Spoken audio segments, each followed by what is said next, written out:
Hi everyone, my name is Sid Finkelstein, and this is course number 2 in my specialization on strategic leadership, the art and science of making great decisions. I'm a professor at Dartmouth's Tuck School of Business, and I've been working with companies and leaders and coaching people for decades. And what I'm going to do in this course, all around decision making, is share with you many things I learned along the way from some pretty smart people, pretty talented people, but also some people that stumbled along the way. And learning from what went right and wrong, I think, is a great way for each of us to kind of up our game and get ready to try to be the best we possibly can at whatever it is we do for a living. So, the question really on the table to start is, why do seemingly good leaders sometimes make bad decisions? It's quite a question, right? So, for example, why are 100-year-old newspapers or even multi-century-old newspapers going out of business? Why is that happening? And, the answer has a lot to do with digital technology, as we know. But why did it happen? Why did they let this happen? Or, totally different scenario. You remember Hurricane Katrina? A gigantic hurricane that hit New Orleans and Louisiana in general. Why was the federal government response to Hurricane Katrina so slow? Why did that happen? Why do some people who are fully capable in other walks of life refuse to believe in vaccines? Why do so many high net worth people, really well-off people, prestigious politicians, statesmen, why do they believe so strongly in Elizabeth Holmes at Theranos, the biotech diagnostic company that had this idea of doing a little pinprick of your blood and then testing for 100 different potential diseases. And the company was worth $1.9 billion, and it went out of business. It's worth nothing. And Elizabeth Holmes, of course, had a famous trial back in 2021 for her role in this. Why do seemingly smart people fall into these traps? In a nutshell, you know what the question really is? Why do some people think they're right when they're actually very, very wrong?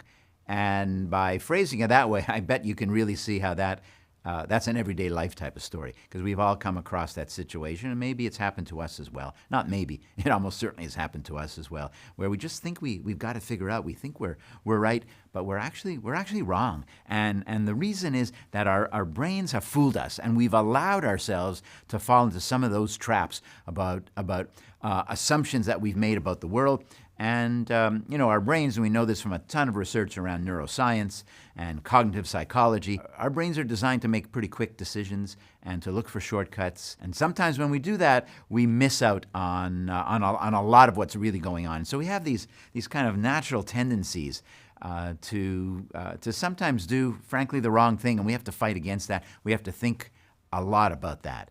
And we have to think again, really, about what we're doing. This course will build on the previous course, if any of you took that one. That was a bit more strategic. It was called Lessons Learned from the Why Smart Executives Fail Project. And some of what I'll say will connect to the 2 subsequent courses in this specialization on leadership and talent, and on our personal lives and how we could become better and more capable and build more meaningful lives.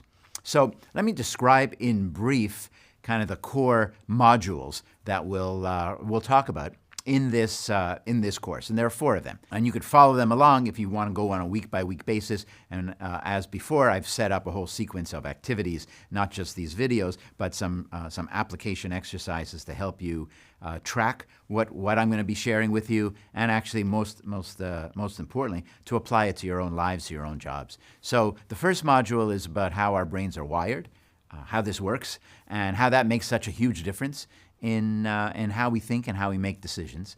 The second module is all about experience and expertise.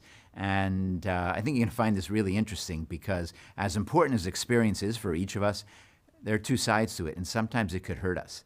And most people don't think about that. And I want to share with you why that happens, how that happens, and what we could do about that. Module 3 is digging into the most common emotional biases that affect how we think and how we act.